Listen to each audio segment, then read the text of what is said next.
वैसे episode start होने से पहले मैं ये बता दूं कि ये एपिसोड काफ़ी धमाकेदार है और साथ ही साथ इसमें कई सारे मिस्ट्रीज का खुलासा भी होगा एक तरह से। तो फिर देर किस बात की है, अपनी कमर की पट्टी बांध लो क्योंकि वीडियो स्टार्ट होने वाला है। इस एपिसोड के स्टार्ट में हम देखते हैं कि डोरिस मिरांजो से पूछता है कि वो ऐसा क्यों कर रही है। वो तो पहले ऐसे नहीं चाहती थी। मिरांजो उसे कहती है कि वो पहले से ही यही चाहती थी, यानी कि इस किंगडम का अंत। मिरांजो को ये कहते ही डोरिस अपने मन में ये सोचता है कि फर्स्ट क्वीन यानी कि बोज्जी की रियल मॉम को मारने के पीछे मिरांजो का हाथ तो नहीं। मतलब ये एक तरह से अफवाह होती है, तो कहीं ये अफवाह सच तो नहीं है। जिसके बाद कि डोरिस अपीस को पूछता है कि वो मिरांजो का साथ क्यों दे रहा है, और इस बात पर अपीस कहता है कि उसने अपनी लॉयल्टी मिरांजो को सौंप दी है।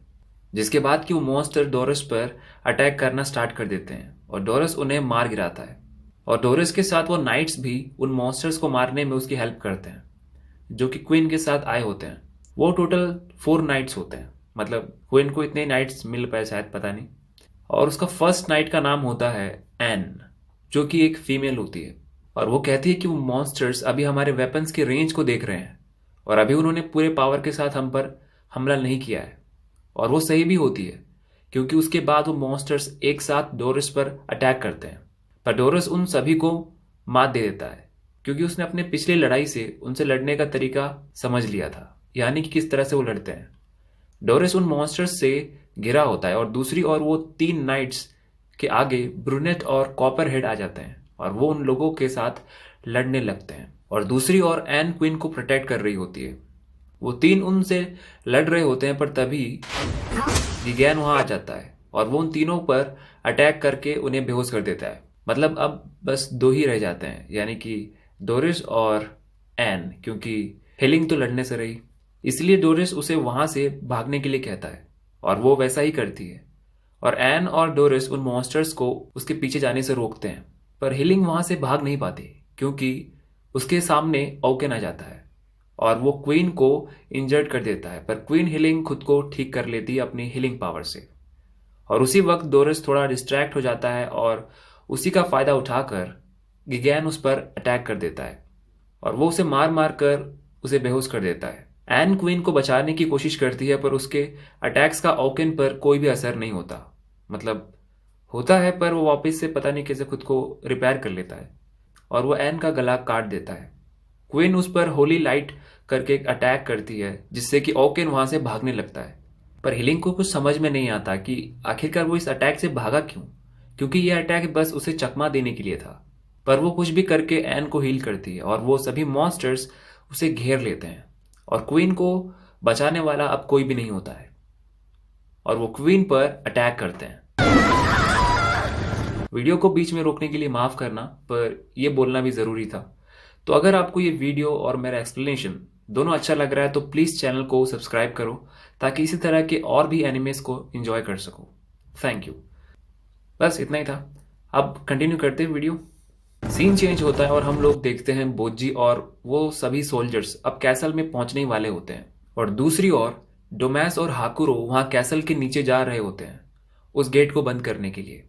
और तीसरी ओर बेबिन उस सेल के आगे पहुंच जाता है जिसमें किंग बोस्से को बंद करके रखा गया था। और हाँ, अगर तुम लोग ये सोच रहे हो कि क्वीन का क्या हुआ, तो उन मॉन्स्टर्स के अटैक करने से पहले अपीज उन पर अटैक कर देता है और वो हीलिंग को बचा लेता है और वो हीलिंग को वहां से भागने के लिए कहता है। क्वीन वहां से भागने का सोचती है, पर वो एन को अकेले छोड़कर नहीं जा सकती थी, इसीलिए वो उसे भी साथ ले जाने की कोशिश करती है। जिसके बाद कि मिरांजो अपीज को कहती है कि उसने उसे धोखा दिया है। वो कहती है कि कोई बात नहीं, वो उन लोगों से नफरत करती है, पर वो लोग अपीज के दोस्त हैं, इसीलिए वो उसे एक बार माफ कर देती है। और वो उसे कहती है कि जैसे वो उसे अगली बार धोखा ना दे। डोरिस को तभी होश आ जाता है और वो उठ खड़ा होता है और वो गिगैन के हथौड़े से उसी की घंटी बजा देता है और उन मॉन्स्टर्स को भी मार मार कर उनकी चक्री बना देता है, जैसे कि मानो उस पर खून सवार हो गया हो। डोरिस की पावर और उसे इस तरह से लड़ते हुए देख कॉपरहेड, ब्रूनेट और गिगैन तीनों का मुंह खुला रह जाता है। और दूसरी ओर सिटी के अंदर सोल्जर्स लोगों को वहां से इवैक्यूएट करने की कोशिश कर रहे होते हैं, पर हमेशा होते हैं ना कुछ समझदार अंकल, तो वो लोग मना कर देते हैं कि हम लोग नहीं जाएंगे यहाँ से, क्योंकि जब तक एक दो लोग मर नहीं जाते, खून बह नहीं जाता, तब तक मजा ही नहीं आता इनको, क्या करें। और ओकेन तभी सिटी में आ जाता है और वहां मच जाती है दहशत और लोगों की हालत हो जाती है खराब और भागा दौड़ी चालू।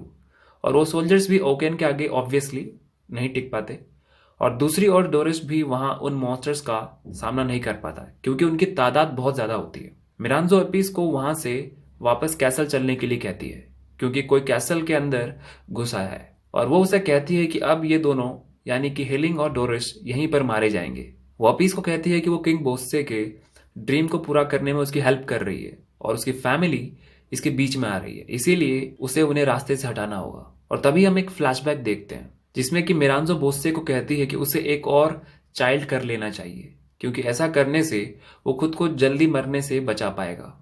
पर बोस्से कहता है कि जाइंट सिर्फ एक ही बच्चे को जन्म दे सकती है, यानी कि बोज्जी पहले से हो चुका है तो उसकी मॉम और दूसरे बच्चे को जन्म नहीं दे सकती और इसीलिए मिरांजो उसे कहती है कि उसे एक और शादी कर लेनी चाहिए।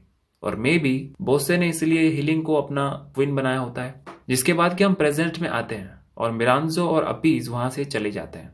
जिसके बाद कि दूसरी ओर सिटी में अंडरवर्ल्ड के सोल्जर्स और बोजी फाइनली सिटी में आ पहुंचते हैं और वो देखते हैं कि ओकेन ने कई सारे लोगों को घायल कर दिया और कई को मार भी दिया है। कैप्टन को याद आता है कि डेस्पा ने उसे मना किया था कि जब तक वो वहां पर नहीं पहुंचता उन्हें ओकेन से नहीं लड़ना है और दूसरी ओर उसने ये भी मना किया था कि वो बोज्जी को ओकेन से ना लड़ने दे क्योंकि एक्चुअल में वो दोनों एक दूसरे की प्योर राइवल्स हैं।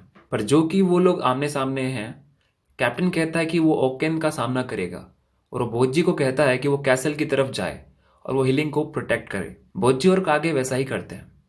और दूसरी ओर अपीज और मिरांजो के वहां से जाते वक्त कॉपरहेड अपीज पर अटैक करता है और ब्रूनेट मिरांजो यानी कि उस मिरर को लेकर वहां से भागने लगता है। पर मिरर खुद को भारी बना लेती है जिससे कि ब्रूनेट उसे नहीं उठा पाता और वो उसे लेकर नहीं भाग पाता है। मतलब मुझे समझ में नहीं आ रहा यार, मतलब मिरांजो ने उसे पूरा उन्हें उन लोगों को पूरा का पूरा कैसल दे दिया है, मतलब तुम्हारे हवाले कर दिया है, पर फिर भी उसे मिरांजो को लेकर भागना है। मतलब क्यों? तुझे प्यार व्यार हो गया क्या उससे? क्या दिक्कत क्या है तेरी? मिरांजो कहती है कि तुम फाइनली एक विलन ही हो और ब्रूनेट देखता है कि अपीज ने कॉपरहेड को मार मार कर उसका बुरा हाल कर दिया है और वो काफी पिस ऑफ मूड में है। वो उसे मारने के लिए बढ़ रहा होता है कि तभी उनके बीच जोकू आ जाता है और वो फिर से उनके बीच सुलह करने की कोशिश करता है और सीन शिफ्ट होता है और हम देखते हैं कि जोकू मिरर को लेकर चल रहा होता है और ब्रूनेट जख्मी कॉपरहेड को अपने कंधे पर ढोके चल रहा होता है और हमें ये दिखाया जाता है कि अपीज वहां पर बेहोश पड़ा है। पर आखिर उनके बीच हुआ क्या और मोस्ट इंपॉर्टेंट ये हुआ कैसे, ये हमें इस एपिसोड में नहीं बताया जाता और इसी सस्पेंस के साथ ये एपिसोड यहीं पर खत्म हो जाता है। Thanks for watching.